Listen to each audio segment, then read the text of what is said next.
they will stop.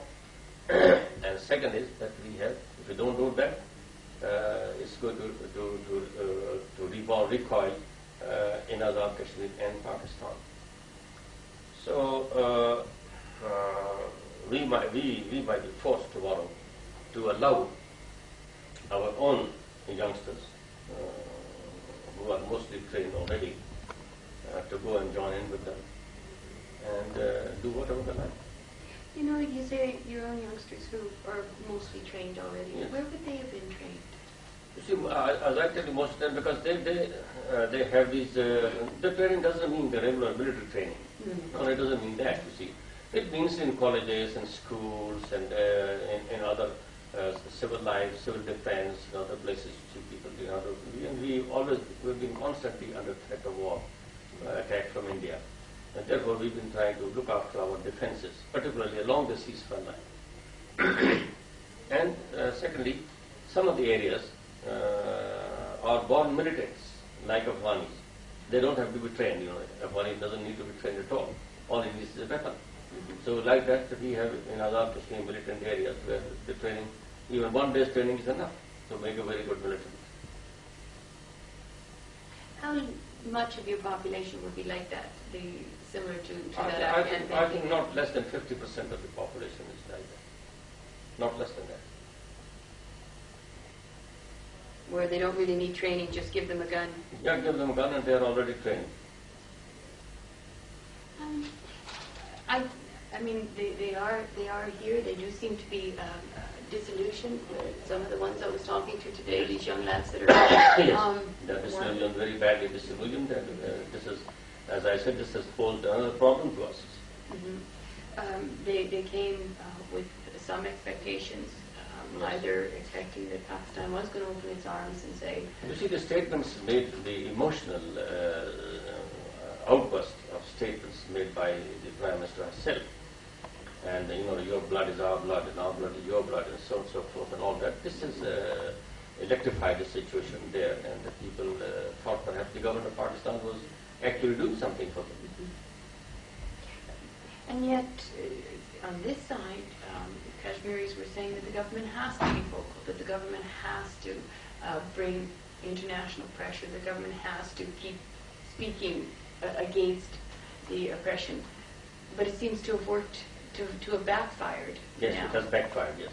It has very, very seriously backfired. And this is what I told Prime Minister Benazir when she made that statement in Kohat, that our blood was the same. I told her, I said, you will not be able to maintain this campaign. And if you don't maintain it, if you maintain it, you are going to escalate the situation into war. If you don't maintain it, it's going to backfire. So you put it in the wrong position, I told her. The government of Pakistan could have, what it really should have done was to go and educate the world opinion, to present the case properly before the world opinion, which the government of Pakistan has also failed to do. No, they did bring it up at the OIC. There was people going, Qayyum went around, the foreign minister went around, the UN person made statements. Madam, all these efforts might appear, in appearance, they might be very good, but practically they did not lead any substance. And there was all that we heard was that the person who went to these countries was making statements, not the countries themselves. Mm-hmm. But is that the fault of this government or the fault of the governments of those countries? Why have the Muslim countries, for example, not... I think we've not approached them properly. And with conviction. But you yourself have gone to, for example, Saudi Arabia, and still, there's very, very low key. And yes, because they're not on the same grid with this government, you see. The countries are not on the same grid. That is how the case is going by default. How so? I don't know why, but the countries don't seem to be taking this government for sure. I think the Indian government doesn't attach much importance to what is said by the Pakistan government here.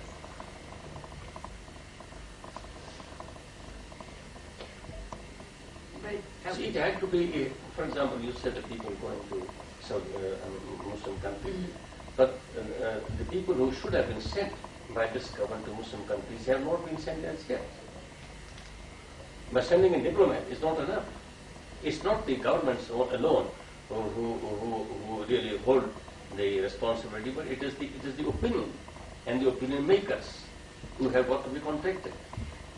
Who should go to the Muslim countries? For example, the Muslim scholars, the Muslim ulama, they should have gone to these countries. India has been doing this.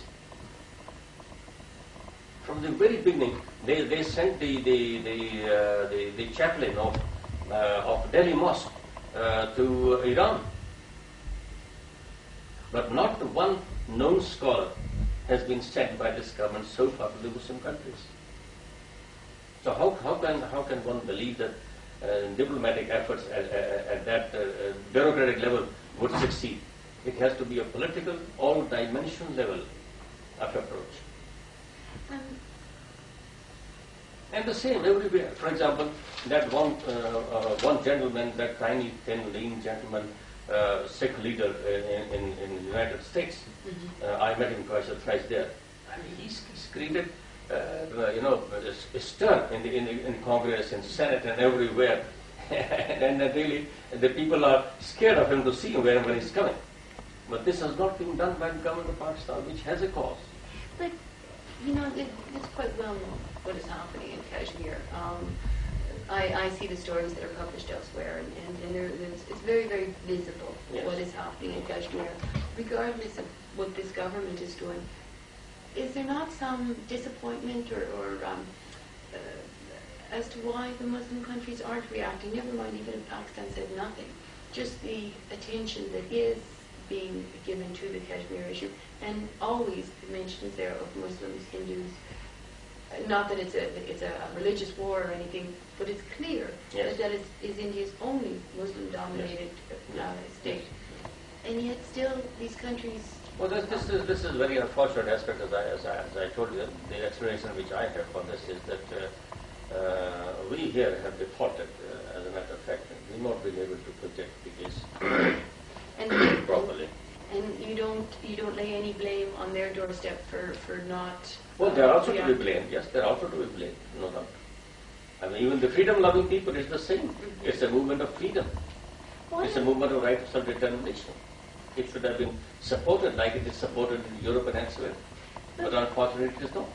Well, why not? I mean, certainly Lithuanians aren't sending delegations around the world. Romanians. Simply because, unfortunately or incidentally or accidentally, Kashmir issue is tied down with the Indian politics, where India has been able to project its false point of view of a secular democracy, and we have been dubbed as fundamentalists. And nobody in the Western countries would like to challenge this fundamentalism of the world, whether it is true or not true, whether it's applicable or not applicable. But the one you say it is fundamental, and then everybody starts moving on fundamentalism. So I think it is because of that the West is absolutely unmindful, unconcerned. But that would, that might be true if it was say a small or a group leading these people. But Pakistan has been is seen in the West as being a party to this. It's India, Pakistan. So in the West, the perception is not necessarily of that fundamentalist sentiment when you talk about Pakistan. So, I understand what you're saying, and that's very true in the West. You say fundamentalist, and right away there's an image, and people just reject. That's right. But in this case, I don't really understand that because Pakistan is because seen. India, you remember, in Afghanistan, Indian leaders said, Rajiv Gandhi, that they would not like to see establishment of an Islamic state at their doorstep. In Pakistan, they've said the same. So they see this as a fundamentalist movement there, and this is how they are able to convince the Western people. That they're trying to establish an independent Islamic state at its doorstep. Yes, this is what it is. Or even if it joined Pakistan, it would only enhance and strengthen another Islamic state, which at the moment doesn't have the complexion of an Islamic state, no doubt, but they know that it has the potential of becoming an Islamic state.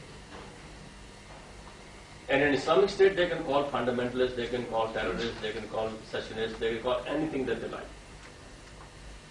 The West, which is so well educated and so at the height of technology and intelligence, has been so much obsessed with these slogans that they forget about their knowledge and their scholastic approach to problems.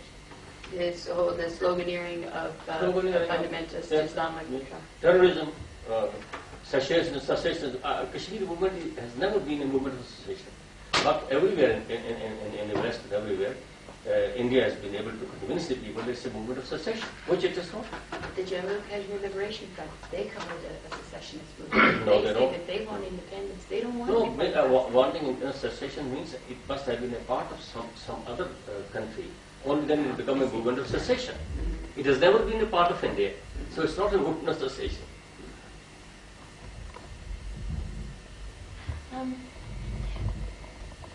What can the government do at this point? You have, whether there's thousands or however many young people coming to Azad Kashmir, trickling down into the rest of Pakistan, or the Punjab, what should the government do to at least somehow alleviate some of the pressure for you, somehow preempt any trouble? You know, if they For example, the relief should have been provided to them immediately. The people should not have been left on the roadside, and all these camps should not have been allowed to operate. They should have been brought in together, and independent relief camps or independent relief camps, so that the boys could be at least mentally. Is there not a danger by doing that? And I guess that's the argument of the governments, is that by doing that then they are creating the impression for the Indians that you've got these camps of thousands of young men. Yes, but madam, we are not invited these young men. We not manipulated their movement into this territory. They've been scared of their lives, and they got out of that territory, you see, and sought refuge here. So what can you do? This is a part of the same state. Azad Kashmir is not a different country for them. It is their own country.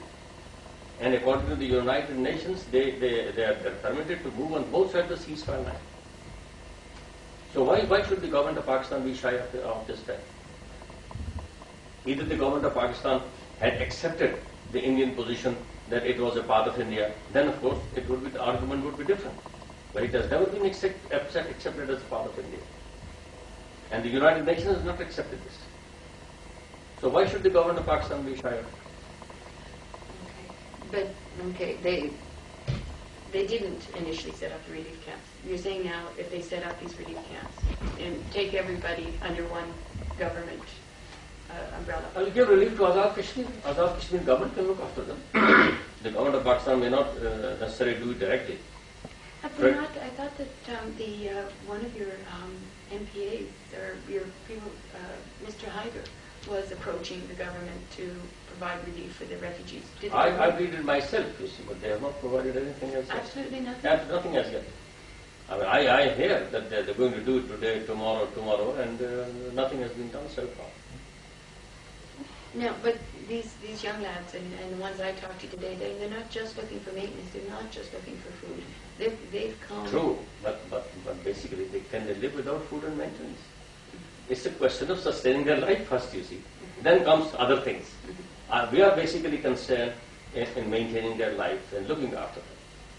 For example, when they left, almost all of them, none of them had anything else except a shirt and a pajama. You can't, they've been here for the last 3-4 months now, most of them. Yeah, So they have to be looked after. Somebody has to provide them clothes, somebody has to provide them food. But and there is that danger, the more and more disillusioned they become, the angrier they become, and it creates a problem for Azad Kashmir, it creates a problem for the For Pakistan government. If these boys take out the procession tomorrow and start marching on the streets of Pakistan, Pakistan would be up in flames. And this government would be shattered to pieces. But part of their disillusionment isn't just food, isn't just... I know, but it is aggravated. You see, the food, if you're hungry, I mean, all other considerations become secondary. But so, are you saying it's enough to feed them? Yes, I don't say it is enough, but I say this is something which is a basic human requirement, and this is not being met properly. And I understand that, and I guess what I'm trying to understand too, because talking to these young guys, they really do have an agenda in mind. Yes. You know, they came here. Yes. It's true. It's worse when you don't have food. But I'm just trying to think if they're here in large numbers. But let me make it clear that if this repression is not stopped by India, and the government of Pakistan is not able to do anything, there will be no third option. Either these boys will move against the government of Pakistan here, or these boys will have to be trained and equipped and sent back to retrieve their own motherland. There will be no third option. How soon can we do that? I cannot predict. But how long? I mean, they've been here for 3 months. They're getting frustrated. I mean, the summer months are coming. It's going to increase. You know. So many of them must have gone back through Afghanistan. They must have gone back because sometimes they suddenly disappear and we know where they've gone. But that, as I told you, some people told me, I don't subscribe to its authenticity or otherwise. But many people told me that there are around 25 camps in Afghanistan in which some of the boys are getting trained by Afghans. I don't know whether it's true or not. But if this is true, Mujahideen, yes. But if this is true, then these boys must be going back through their own clandestine means without referring to the government of Azad Kashmir or Pakistan. But, you know, Pakistan, it seems to me that India, the repression, that whether you can affect that or not, but what can Pakistan do in terms of trying to deal with India? It's tried harsh words. That's backfired because it sent a message to the young ones. It hasn't sent a message to the It failed to build up mount international pressure on India. It failed to mount. Only other day, you remember, there was a statement over this mosque business in Delhi.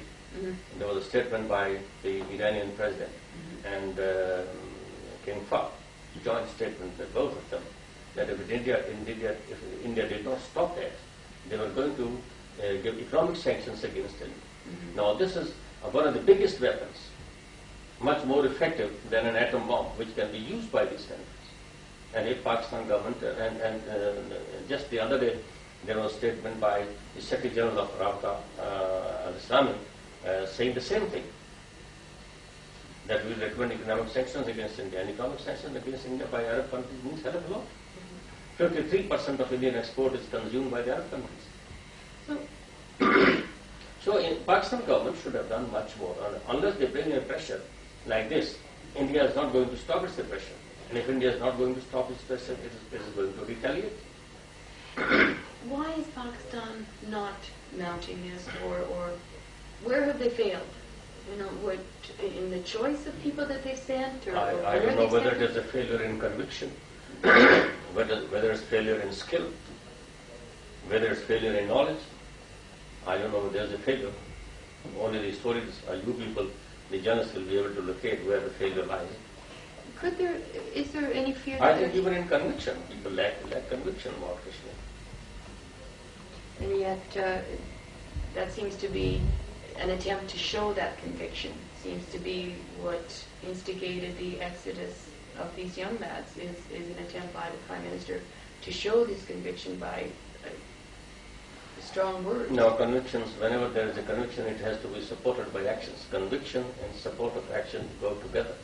No conviction goes without it. So we don't know. I'm not blaming the Prime Minister, but I'm just saying that this is what the apparent the situation is. It's not only the Prime Minister, it's the people, many other people in this country. Is there any, are you aware of, or that the United States, for example, may have not interfered, but have said, okay, you know, you can't take it to the UN, or at least don't take it to the UN, because we don't want to have to take India on this issue. China apparently has said the same thing to Pakistan, is don't take it to the UN because we'll have to side with you, but we don't want to take India on again on this issue because the relations are starting to.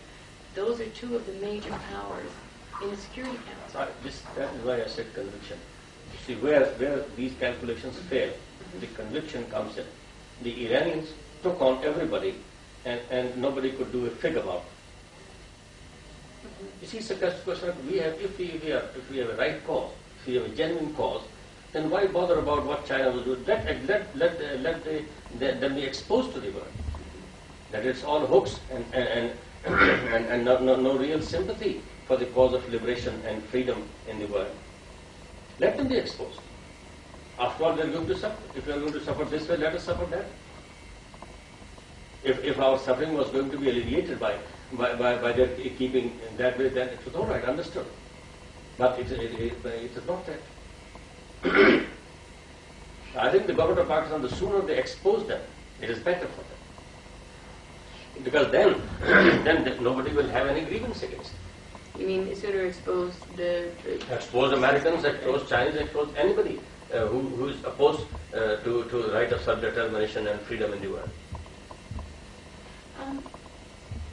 If you did not take a courageous step with conviction, nobody is going to let you live.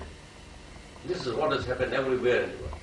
Wherever people have taken that step, everybody has taken note of it. How able do you think the people in Indian Kashmir are able to continue this uprising? It has happened. If I could lend them support, they can continue for as long as the situation requires. Is there not a danger, though? The danger is already there. But it's only in a matter of time. But Kashmiris say the last thing they want is war with India, because Kashmir gets left aside. As soon as Pakistan goes to war with India, that becomes the issue. No, certainly not. It is going to take on the whole of India, including Kashmir. That's a very it's not a proper correct argument. Yes. Hello. Hi. Good morning. Do you want me to wait outside No. now? Why yes? Let's be here together. You don't report what she's reporting. I'm just about finished anyway.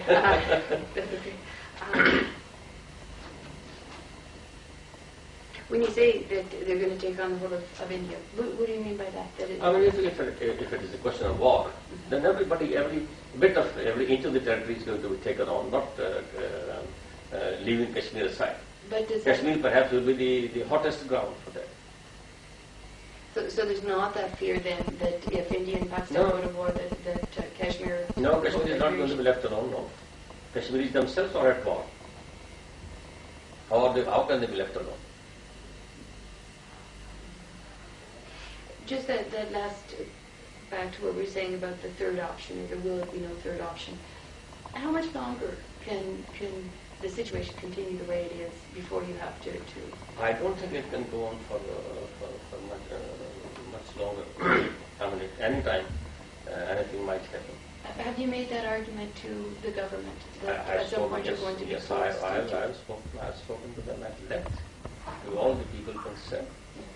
Yes. That you would be forced into having to Yes. make a decision and actively... Yes, I've told them. Have they in any way threatened you that if you do make that decision, that then They could threaten me through elections. It's a very simple way of doing it. Do they have any other, should you decide that there's nothing that you have no other option, you have to preempt trouble, you have to give them assistance? And is there anything that the government can do? Government can do nothing.